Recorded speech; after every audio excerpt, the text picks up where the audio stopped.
Jadi bintang tamu kita kali ini itu ternyata luar biasa sekali. Jadi pertama dia memilih panggilan hidupnya di musik, sekolah musik, dan ternyata, pencipta pencipta apa ini? Kata suhu, lagu Waisak Malam Waisak ya, yang aransemen ya bro. Iya. Silakan Bro Jonathan, Selamat pagi semuanya. perkenalkan diri. Oh iya, Selamat Jonathan Juen. pagi. Iya. Pagi, Umurnya muda banget ya bro. Jonathan. 20 berapa? 24 kok Abe. Masih lucu-lucunya. Masa pertumbuhan. Masa pertumbuhan. Iya, dirimu ini ya memilih di jalur musik ya, benar-benar dari memilih sekolah musik juga ya. Wah, nggak banyak yang memilih seperti itu ya. Oke. Selamat pagi semuanya. Selamat pagi. Ada channel YouTube kan ya bro ya? Ada. Oh ya, nanti kita mengenal lebih lanjut. Cerita tentang dirimu dong, satu. Iya, gimana? Siap. Kenapa bisa milih musik terus atau apa? Dari bakat dari kecil atau apa? Dari orang tua atau apa? Oke, baik Kobe. Terima kasih kesempatannya ya Kobe ya. Sebelumnya teman-teman, perkenalkan nama saya Jonathan Yuen. Dipanggil aja Jo. Saya itu adalah sebenarnya seorang gimana ya? Mau dibilang seniman juga enggak sih. Lebih tepatnya messenger aja. Messenger pesan dari semesta, pembawa pesan dari semesta untuk dinikmati, untuk membawa manfaat, membawa berkah bagi banyak orang. Kalau itu menurut saya. Jadi saya tuh berlaku ketika saya bermusik, ketika saya perform misalnya, atau misalnya sedang mengaransemen lagu, menulis lagu, yang di dalam pikiran saya, dalam hati saya adalah this is the message of the divine gitu. Ini adalah pesan dari universe, dari semesta yang harus saya terjemahkan seperti itu. Apapun inspirasi yang datang ke saya, apapun ilham yang datang ke saya, itu akan saya terjemahkan dalam wujud karya seni saya seperti itu. Nah, dari kecil bisa musik. Nah, yang uniknya kok keluarga aku itu sama sekali nggak ada yang pemusik. Jadi keluarga aku, jadi aku kan lahir di Makassar, ya. Iya. Mamaku itu keturunan Hokkien Ambon, papaku Kecia Hakka. Nah, keluarga kami itu keluarga dari papa dan mama itu gak ada sama sekali yang pemusik. Jadi hidupnya sekuler aja gitu kan. Maksudnya baik dalam urusan musik, dalam urusan seni, budaya, apalagi urusan spiritual, itu keluargaku tuh sangat sekuler. Ya paling hanya jalankan tradisi saja, misalnya sembahyang leluhur dan sebagainya. Nah, jadi itu menjadi sedikit struggle bagi aku ya waktu aku tumbuh. Ditambah lagi aku ada gimana ya? Aku cerita sedikit pengalaman hidupku ya, nggak apa-apa ya. Siap, iya. Jadi aku ini sebenarnya punya beberapa perjalanan hidup yang membuatku tuh memilih untuk musik tuh sebagai media healing. Nah, salah satu kejadian yang paling signifikan dalam hidupku itu ketika orang tuaku bercerai. Nah, itu waktu aku masih 10 tahun SMP. Nah, aku maksudnya di situ kan struggle kan, karena sebagai seorang anak yang baru bertumbuh, SMP kan itu zaman-zamannya kita masih baru mengenal dunia, dan emosi itu sudah ada di dalam diri kita. Emosi itu sudah gimana ya? Kita sudah rasakan, tapi kita belum merecognize emosi itu seperti apa. Kita cuma tahu kok saya stres ya, tapi kita nggak tahu kenapa kita belum bisa menganalisa seperti sekarang ya. Kita masih istilahnya disitulah muncul beberapa luka-luka dari masa kecilku. Di situ luka yang paling besar lah sebenarnya dari situ. Nah, itu kan dan di keluargaku sendiri itu belum ada yang kenal yang namanya mental health dan sebagainya, dan sama sekali nggak ada concern gitu kan, nggak ada concern, karena dulu tuh saya selalu nyalahin ketika saya udah mulai sedikit tahu banyak tentang psikologi dan sebagainya, saya mulai nyalahkan, kok pada zaman itu orang-orang pada nggak tahu sih kalau orang tua bercerai bukan soal orang tuanya, tapi bagaimana soal anaknya. Nah, disitulah ketika saya sadar bahwa ketika seorang anak itu punya trouble, punya luka batin yang dia bawa, dia akan menjadi dia akan menjadi seorang anak yang bisa saya bilang apa ya, kekurangan gitu kan, kekurangan affection, butuh sense of security, rasa keamanan, rasa ingin dibutuhkan, disayang dan sebagainya. Makanya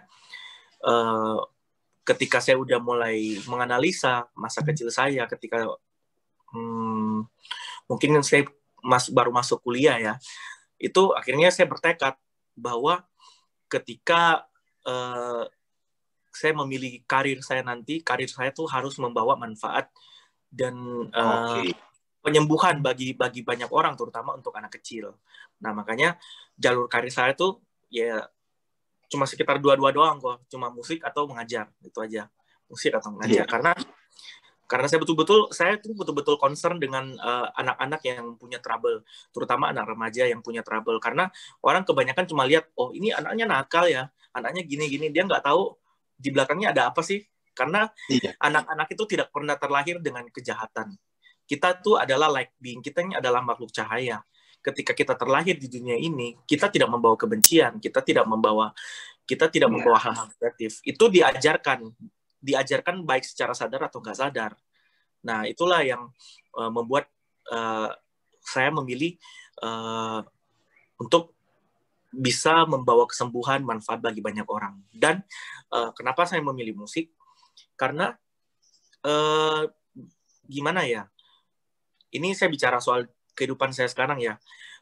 Itu ketika saya mendengarkan musik, itu ada satu sense of gimana ya, bukan rasa nyaman, bukan merasa kok enak didengar ya, enggak seperti itu, tapi betul-betul ada deep feeling bahwa ini bisa membawa hal yang baik, ini bisa membawa hal-hal yang positif kalau kita menggunakan media ini dengan baik. Karena musik ya, bentuk primitif dari musik itu apa? Bentuk primitif dari musik adalah bunyi, ya. Musik itu kan bunyi. Kalau nggak ada bunyi bukan musik dong ya. Nah, bunyi-bunyian. Jauh sebelum alat musik ditemukan, jauh sebelum ada komposer-komposer besar, sebelum ada penyanyi-penyanyi terkenal, alam semesta itu sudah punya bunyi-bunyinya sendiri. Sudah punya bunyian-bunyiannya sendiri. Bunyi burung berkicau, bunyi daun-daun yang bergoyang, semilir angin, ombak. Itu adalah bunyi-bunyian dari alam semesta yang kalau kita dengar, kita bukan merasa, bingung, stres, tapi kita merasa damai ketika kita mendengar burung berkicau ya di suasana hutan atau di pantai. Hati kita menjadi damai. Beda dengan misalnya kita di kota nih, bunyi mobil dan sebagainya tuh bising banget. Tapi kalau ketika alam berbunyi, mau sebesar apapun suaranya, itu terdengar sangat damai bagi kita. Nah, jadi alam semesta sendiri sudah menjanjikan bunyi-bunyian, sudah menjanjikan musik yang indah bagi kita. Nah, musik bunyi itu kenapa bisa tercipta bunyi? Bunyi ada karena vibrasi, getaran. Jadi setiap benda, setiap individu, setiap makhluk itu punya getarannya tersendiri, vibrasinya tersendiri, ya, vibrasi atomnya sendiri. Jadi ketika kita bergetar, bervibrasi dengan vibrasi yang saya mungkin Ko Abe lebih tahu ya soal vibrasi itu tingginya tuh sampai berapa baru bisa istilahnya membawa rasa nyaman bagi kita. Nah, disitulah musik hadir, disitulah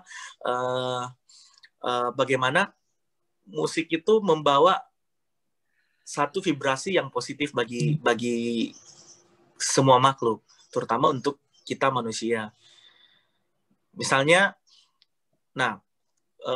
lalu musik itu, vibrasi dari musik itu, kalau misalnya kita masukkan ke bunyi-bunyian para para kerajaan hewan.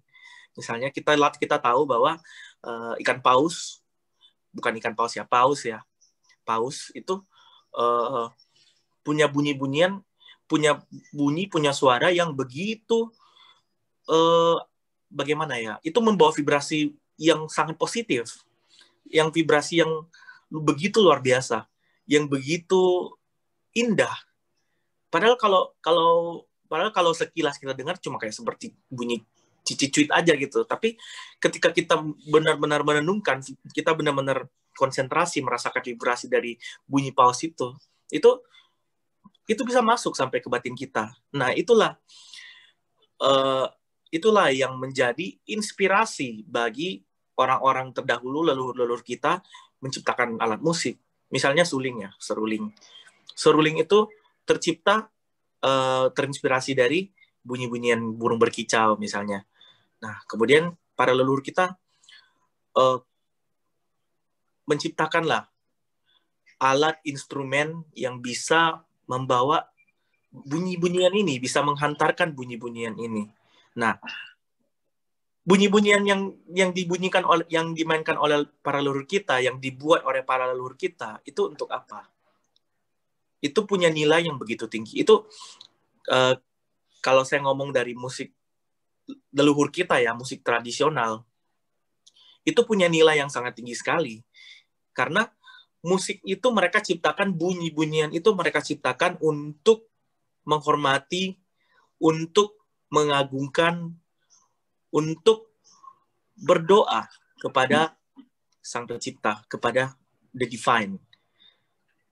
Dan untuk menyuarakan rasa terima kasih. Awal-awalnya musik itu secara tradisional dan secara dunia kali ya, Bro ya. Untuk sebetulnya kayak tanda kutip ibadat ya. Ibadat secara umum ya. Betul. Okay. Ini karena leluhur kita itu tidak seperti sekarang. Agama kamu apa sih? Agama apa? Enggak. Mereka hanya tahu kita dikasih alam, kita dikasih sumber pangan, sumber makanan, tempat tinggal, hujan, matahari yang bagus, sehingga mereka menyatakan wujud rasa terima kasihnya, menyatakan rasa syukurnya melalui musik. Karena dengan musik itu mereka berdoa. Musik itu adalah salah satu bentuk doa untuk musik tradisional ya. Jadi mengapa kalau saya pribadi saya sangat tertarik sekali dengan musik tradisional karena vibrasinya itu mereka benar-benar beda dengan musik sekarang, musik pop terutama misalnya pop rock. Itu beda sekali vibrasinya. Kalau mungkin ada teman-teman yang bisa merasakan, itu sangat beda. Kalau saya pribadi ya, kalau saya dengar musik rock itu saya bisa sakit. Itu iya saya bisa sakit sampai berapa hari nggak bisa bangun gitu. Saya pernah coba karena saya ini aneh sendiri. Teman-teman saya semua pada suka musik pop, musik rock. Saya sendiri nggak suka. Jadi kalau misalnya di mobil teman bilang, pinjam dong HP-mu mau putar musik di Bluetooth di speaker Bluetooth mobil, aku bilang enggak deh. Karena nanti kita dirimu main musik ya di sesi ini ya. Main apa gitu ya? Iya, itu saya simpan sebentar tuh. Saya simpan sebentar kok. Iya. Oke, jadi balik lagi. Nah, itulah yang menjadi inspirasi saya juga ketika saya menciptakan musik, bernyanyi, bermain instrumen dan sebagainya, bahwa apa yang saya nyanyikan, apa yang saya mainkan ini adalah doa, adalah pesan, adalah rasa syukur saya dan harapan saya akan perdamaian. Itulah musik yang saya hadirkan. Walaupun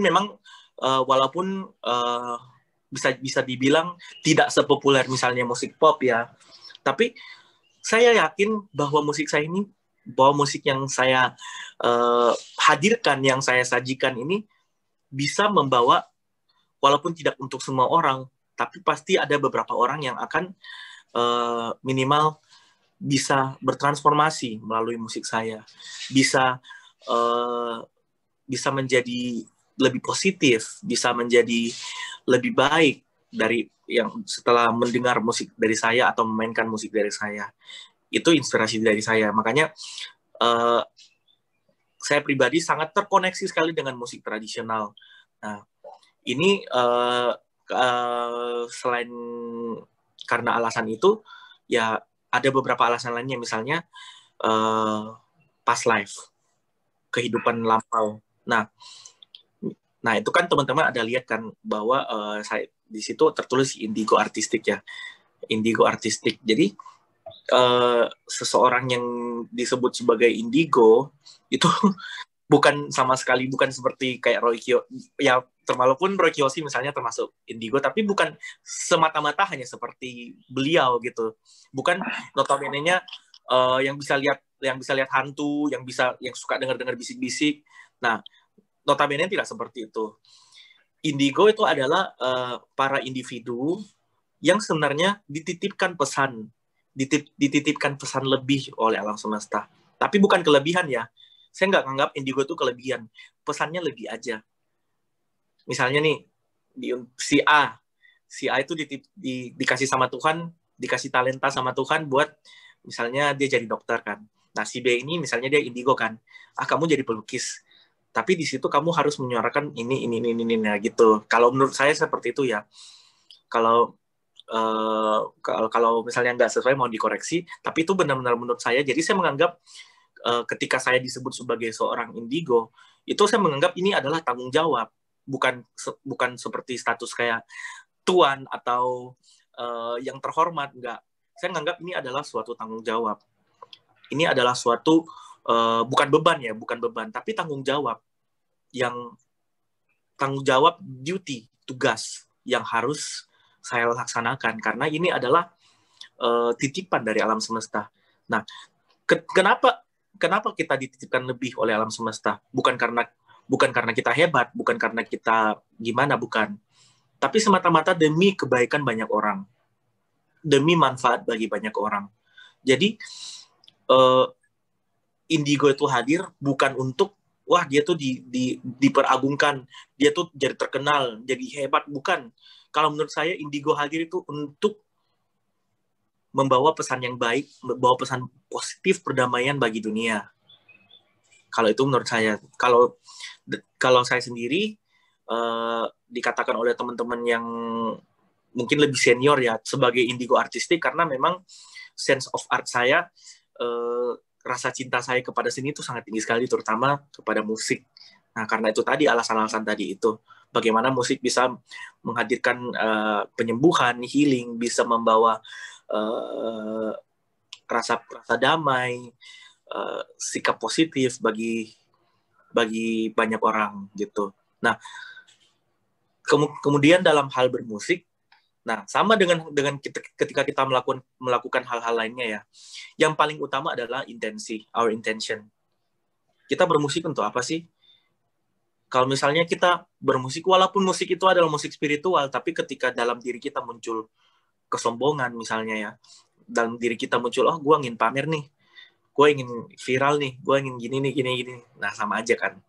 Nah jadi intention kita tuh, kita harus betul-betul niatkan, kita bermusik demi kebaikan, demi perdamaian, dan itu akan terasa sekali perbedaannya ya, terutama teman-teman yang mungkin lebih peka terhadap vibrasi ya, itu akan sangat terasa perbedaannya ketika seorang pemusik atau penyanyi misalnya ya, ketika dia membawakan karyanya, ketika dia menyajikan karyanya, itu akan sangat berbeda sekali vibrasinya, akan berbeda sekali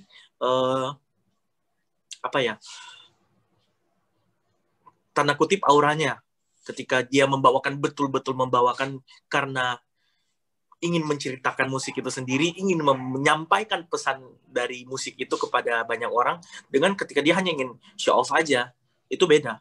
Itu sangat berbeda sekali.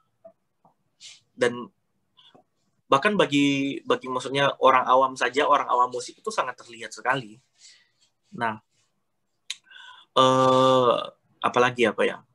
Ya kurang lebih itu sih kalau alasan saya memilih musik sebagai media healing bagi saya, dan memang saya sangat percaya bahwa kekuatan musik itu bisa mengubah dunia. Walaupun tidak semuanya, tapi minimal dunia seseorang. Brother Joe ini keren ya, dalam arti kata ini adalah bukti nyata bagaimana memenuhi panggilan hidup. Jadi paling gampang kita memenuhi panggilan hidup itu kita evaluasi masalah kita. Dengan Betul. evaluasi masalah kita menjawab masalah kita dan akhirnya kita membantu orang lain yang bermasalah sama dengan kita. Terus kemampuan apa yang diberikan untuk menyelesaikan masalah tersebut dan akhirnya kemampuan apa yang diberikan untuk menjawab, membantu orang lebih banyak. Nah, itu Betul. klop banget gitu. Jadi keren lah, masih muda seumur ini menemukan panggilan hidupnya, akhirnya ya nanti pasti mau nggak mau, suka nggak suka akan menjadi besar seperti itu.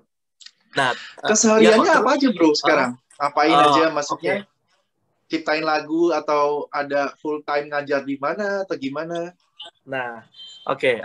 Jadi sebelumnya kok itu tadi yang kok Abe bilang udah benar, sangat benar banget menurut saya. Karena memang masalah hidup kita itu bukan hadir di hidup kita tuh bukan buat nyandungin kita, bukan buat jatuhin kita. Walaupun memang dalam Buddhism misalnya itu adalah akibat karma kita, tapi bagaimana kita punya mindset bahwa masalah itu bisa menjadi pelajaran untuk kita, bahwa kita tidak akan jatuh di lubang yang sama misalnya. Jadi masalah itu datang nggak sia-sia. Kalau masalah datang itu cuma buat kita stres, itu masalah itu datangnya sia-sia. Tapi kalau masalah itu datang, masalah itu hadir dan membuat kita menjadi lebih baik, grow stronger, lebih smart misalnya, itu ya masalah itu nggak datang sia-sia. Gitu. Jadi kita kasihanilah masalah-masalah kita. Dia datang itu buat ngajarin kita. Jadi kalau kita nggak belajar dari situ, masalahnya datang sia-sia aja gitu. Nah, keseharian saya sekarang kan aku lagi di Jakarta nih. Karena tanggal 30 Mei nanti aku ada diundang untuk perform di konser Waisak. Terus keseharianku juga ya ini karena masih pandemi ya. Jadi aku cuma arrange musik, aransemen musik, nulis lagu gitu. Mau record iseng-iseng record aja gitu. Dan sekarang kebetulan karena saya sangat suka musik tradisional terutama dari daerah Batak. Saya setelah dari sini saya akan belajar di bawah bimbingan seorang musisi Batak yang memang betul-betul sangat concern di pelestarian budaya Batak dan itulah hebatnya semesta seperti itu. Saya dipertemukan dengan beliau tuh secara tidak sengaja dan ternyata beliau juga sedang mengerjakan dan sangat berpassion di musik yang bertujuan untuk healing dan meditasi. Nah, itu betul-betul tuh saya sangat berterima kasih sekali dengan Universe karena mempertemukan saya dengan beliau. Nah, jadi tadi saya bilang kan musik tradisional Batak. Kenapa saya sangat terkoneksi dengan musik tradisional Batak? Musik tradisional dari daerah Batak. Nah, kalau saya pribadi itu sangat ketika mendengarkan musik Batak, mendengarkan instrumen dari Batak, itu ada sense of home. Sense of home bagi saya, rumah. Bukan house ya, home. Ini rumah untuk saya karena bagaimana ya, tahun lalu karena pandemi, kita baru mulai pandemi ya, itu saya sempat depresi, sempat anxiety-nya, udah hampir tiap hari panic attack terus, sampai harus minum obat antidepresan. Nah, disitulah saya mulai mengenal musik Batak. Ketika saya dengar musik Batak, saya menangis. Gak tahu kenapa, itu ada kayak gimana ya, langsung tembus dalam hati gitu loh istilahnya. Bukan kayak sekedar dengarnya enak ya, enggak, bukan. Tapi benar-benar kayak this is the home I'm belonging gitu. Karena gimana ya, walaupun misalnya sekarang aku adalah berfokus di bidang healing dan meditasi, tapi aku juga masih punya luka. Aku masih belum sempurna. Aku masih punya luka-luka dari masa kecil dan pengalaman kejadian-kejadian di masa kecilku ini yang membuat aku longing for home gitu. Bukan longing for house, longing for home. Ingin punya rumah begitu, yang betul-betul terima apa adanya, yang betul-betul unconditional, yang betul-betul gimana ya. Dan aku dapat itu di musik Batak, dan ketika bertemu dengan musisi Batak, bersosialisasi dengan mereka dan memainkan musik Batak, itu sense of home itu makin kencang nih. Nah, ini ada satu pengalaman unik juga nih. Kan kemarin kan ya, saya baru bertemu beliau kemarin di studio beliau. Nah, itu kan ada alat musiknya tuh yang gendang Batak kan, namanya taganing. Nah, itu kalau di Batak itu adalah salah satu instrumen yang paling sakral, yang sangat-sangat sakral sekali, karena taganing itu melambangkan doa dan hubungan antara Tuhan dengan manusia. Nah, di situ saya baru pertama kali lihat langsung dan menyentuh taganing itu. Sebelumnya nggak pernah ada, karena di Makassar nggak ada, cuma lihat dari YouTube aja. Dan ketika saya disuruh main, itu entah kenapa tangan saya seperti gerak sendiri aja gitu loh, kayak ya let it loose aja lah gitu. Itu sampai salah satu murid beliau kaget, loh abang sudah sering main taganing ya? Saya bilang belum pernah sama sekali, ini baru pertama kali. Dia bilang, oh sudah kayak ahli banget gitu. Aku bilang ya nggak tahu, itu langsung nggak aja di situ kan. Nah, dan akhirnya menurut setelah dijelaskan oleh beliau, memang bahwa ketika kita memainkan alat musik tradisional utamanya Batak, itu memang kita akan dituntun oleh leluhur, dan ketika memang leluhur itu menganggap kita orang yang pantas, kita akan dibimbing oleh beliau. Dan saya merasakan itu sama sekali, sangat merasakan sekali bahwa ketika saya bermain taganing itu kayak istilahnya gimana ya, kayak trance gitu, kayak betul-betul udah lepas gitu. Tapi ketika udah mau coba lagi, lo nggak bisa lagi gitu. Oh gitu. Mau coba lagi nggak bisa lagi. Iya. Oh ya? Betul, iya. Gitu? Oh, makanya saya kaget. Kemarin murid beliau juga kaget gitu. Dan setelah dijelaskan akhirnya, oh iya ya. Dan memang menurut beliau bahwa di antara semua pemain musik Batak, pemain taganing itu memang adalah seseorang yang memang harus punya kemampuan, bukan kemampuan spiritual, yang maksudnya punya sense terhadap spirituality, karena alat musik taganing ini yang dianggap bisa menghubungkan antara alam semesta dengan kita, seperti itu. Nah, berbicara soal alat musik Batak, di sini saya punya satu alat musik nih. nih namanya sulim Batak. Ya. Oh, sulim Batak. Ya, kalau orang Batak bilangnya sulim, jadi pakai M, sulim. Nah, instrumen ini ya sama kayak seruling bambu pada biasanya. Cuman kenapa saya sangat terkoneksi sekali dengan suling Batak ini di antara seruling lainnya, karena tadi vibrasinya tuh berbeda.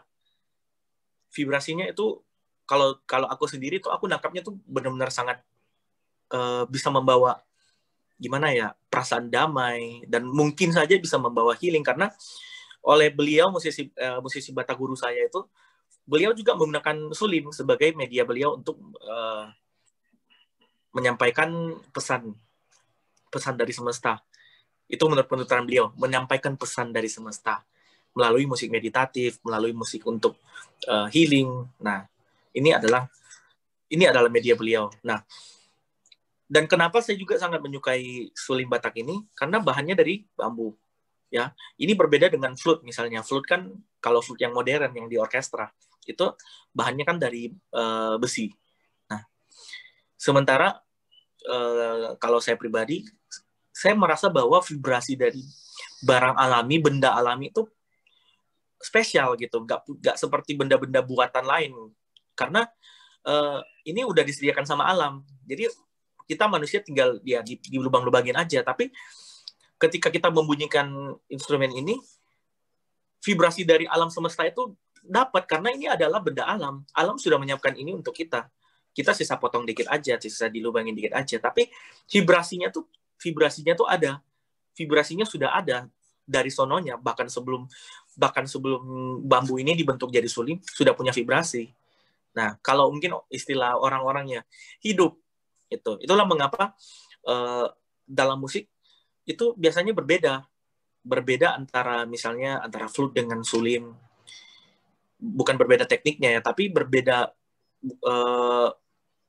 vibrasinya, berbeda energinya, berbeda. Nah, sekarang sebelum saya selesaikan, nah ini saya minta teman-teman konsentrasi dikit, konsentrasi, relax saja. Kita kayak seperti meditasi, cuman ini sambil dengar musik ya. Singkat aja kok. Nah, lama juga nggak apa-apa bro.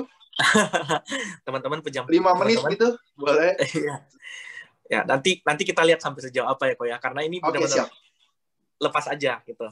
Nah, teman-teman pejamkan mata dan saya ingin teman-teman benar-benar merasakan dari dalam hati, benar-benar merasakan menerima vibrasi dari Sulim ini. Semoga bisa membawa kebaikan, bisa membawa hal-hal positif. Dari misalnya yang punya emosi negatif bisa jadi positif dan sebagainya. Nah, oke.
Om Satchitananda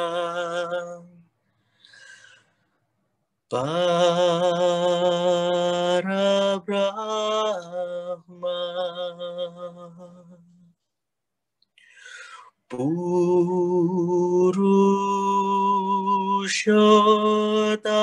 Purushottama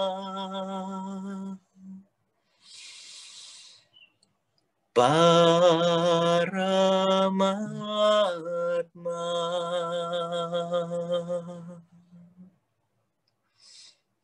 Shri Bhagavati Samatha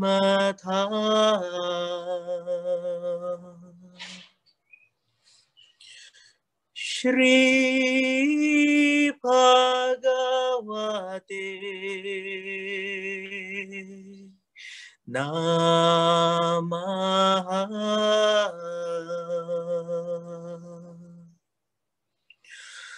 Om Satchitananda Parabrahma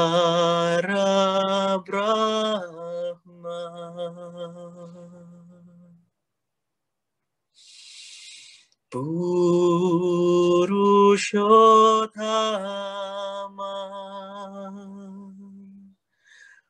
Paramatma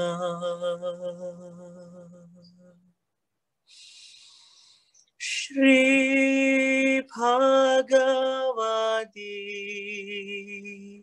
Samatha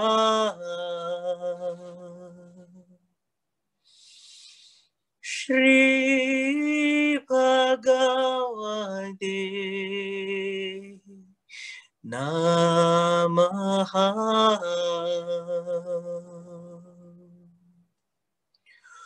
Om Satchitananda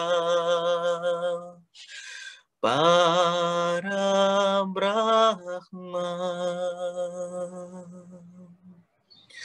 Purushottama Paramatma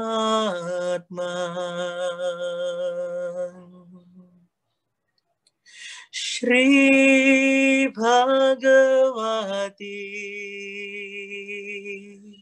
Samatha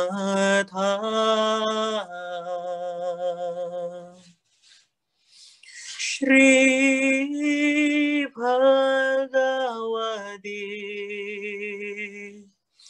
Namaha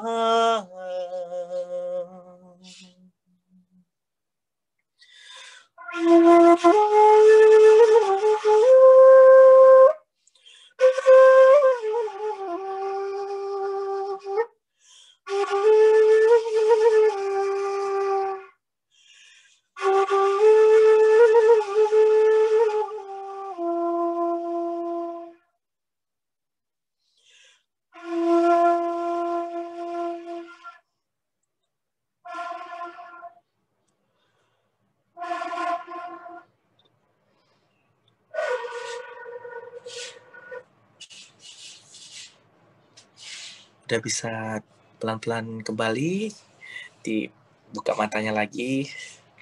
Oke.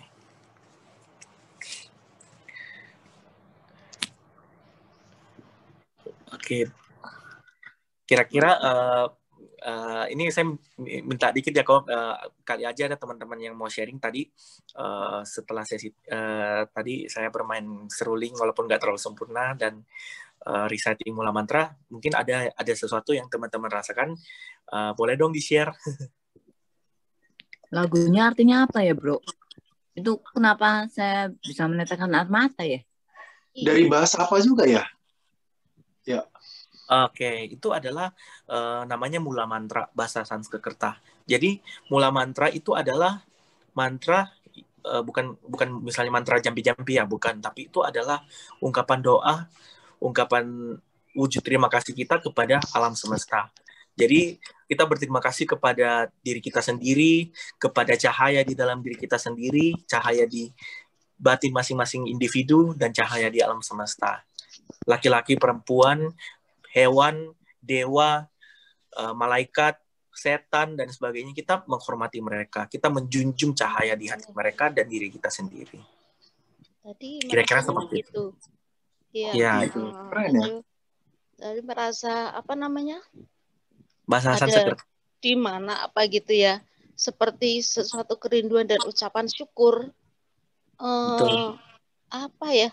Sendiri seperti duduk bermeditasi gitu ya, sampai menangis.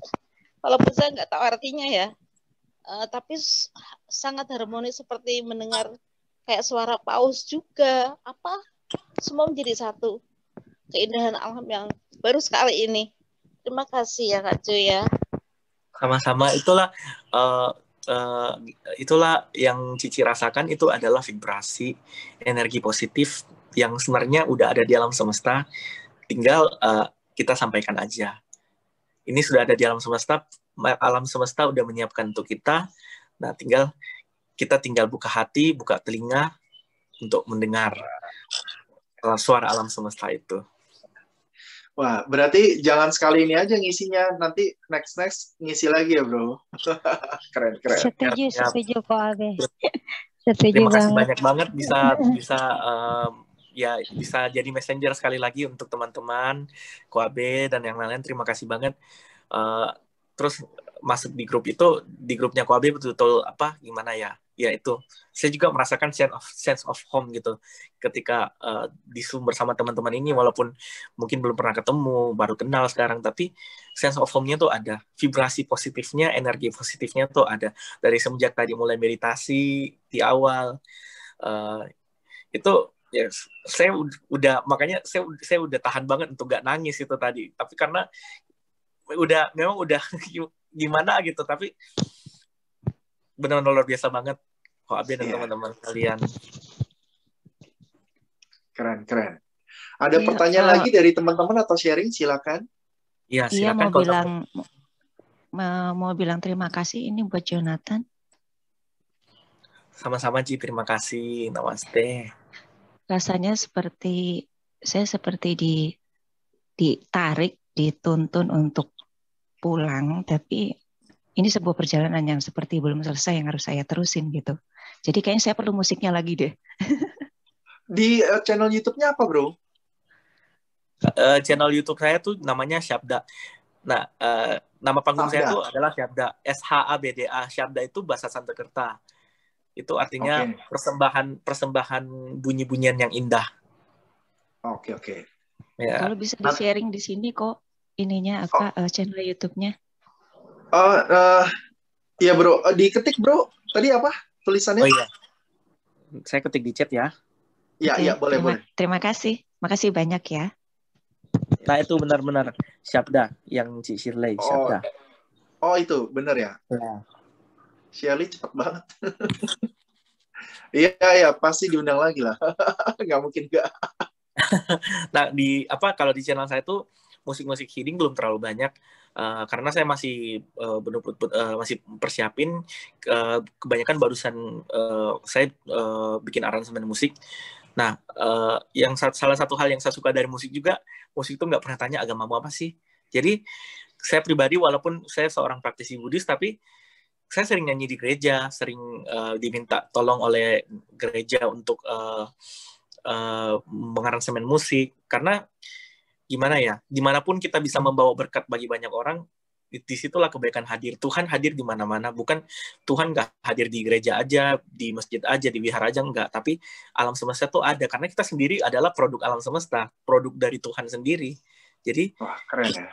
Jadi kita sendiri yang ketika kita memilih untuk melakukan hal positif, disitulah Tuhan hadir, bukan soal tempatnya, bukan soal agamanya. Makanya itu yang mendasari kenapa saya membuat proyek Malam Suci Waisak itu, karena itulah pesan universalnya di situ, bukan cuma mau ditampilkan bahwa toleransi, enggak, tapi bahwa siapapun kita latar belakangnya agamanya, tapi ketika kita sudah bersatu untuk menyuarakan kedamaian, disitulah Tuhan hadir. Oke. Oh, ini ada lagu Mada Bakti juga ya, kamu ini ya. Lagu tersiram hujan. Itu lagu itu saya pilih karena lagu itu sangat bernuansa Dayak dan saya juga sangat menyukai musik Dayak karena koneksinya dengan alam itu sangat luar biasa sekali. Nah, jadi ketika ada Fatma Sambava di Spelling Obstacles. Wah, keren. Iya. Nanti aku lihat. Mantap. Kira-kira ada teman lagi yang mau sharing atau bertanya? Sebenarnya saya lebih senang dengar sharing dari teman-teman sih, suka dengar ceritanya teman-teman, pengalaman dari teman-teman, terutama sama Bro Emil ya, Bro? Sama Emil. Oh iya. Emil yang IQ trainer ya. Oke. Iya, itu. Makanya saya nanti tanggal 30 ini konser sama grupnya beliau yang Sadu United. Oh, oke. Emil itu teman kuliahku, satu angkatan. Satu tapi beda angkatan. Nasib dia bagus sekali dia. Semua orang nasibnya bagus kok. Oh iya. Nasib Koh Aber juga bagus.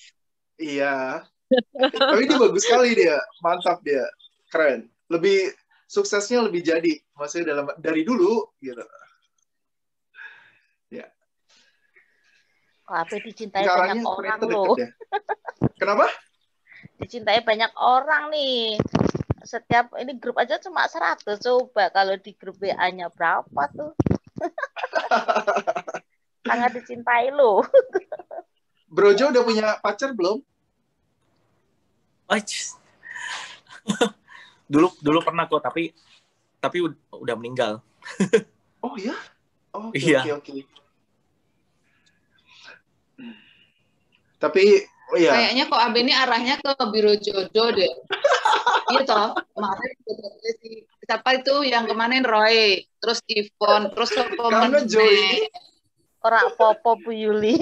Joy ini menanggapi status yang single. Bantu buka jalan Bu Yuli. Ya betul. Tapi di sini banyakan yang ini. Alah, Mama.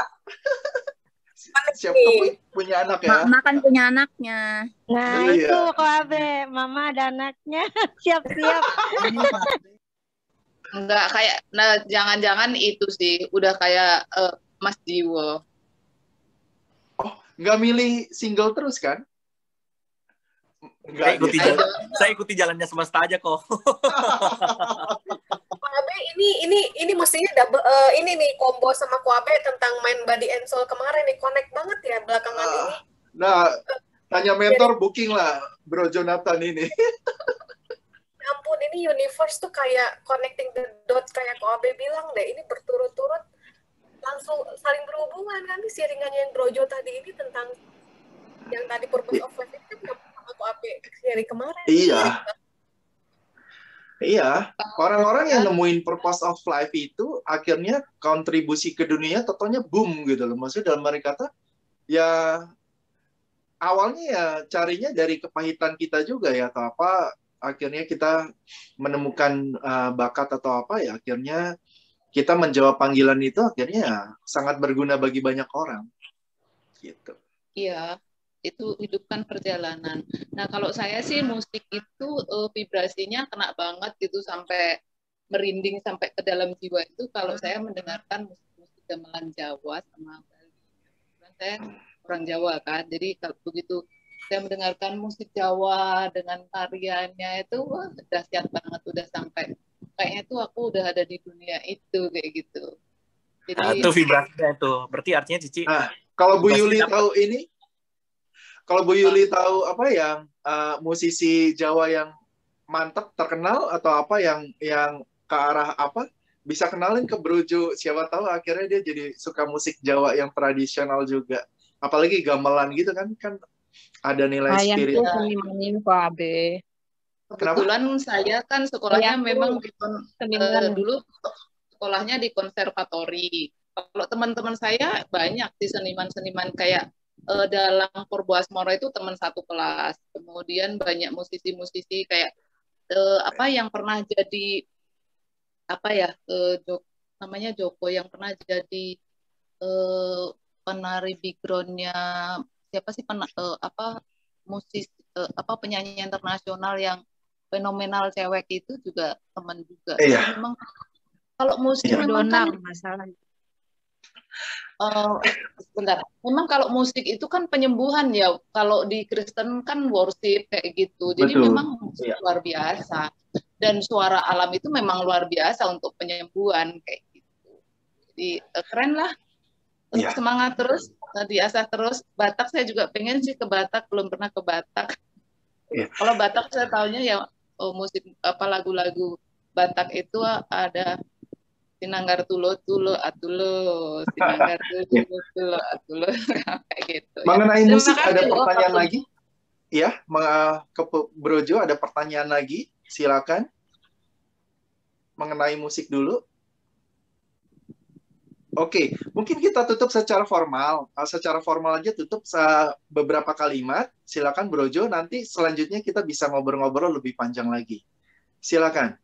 Oke, jadi kira-kira seperti itu tadi ya teman-teman, sedikit sharing dari saya dan juga sedikit performance dari saya, walaupun nggak terlalu sempurna, tapi saya sangat mengapresiasi sekali, sangat saya terharu juga lihat komentar teman-teman yang merasakan vibrasi dari musik yang saya perform, dan itu tentunya semakin memotivasi saya untuk akan semakin terus berkarya demi kebaikan banyak orang, dan juga untuk kebaikan banyak orang, kebaikan untuk diri sendiri, dan kebaikan untuk alam semesta.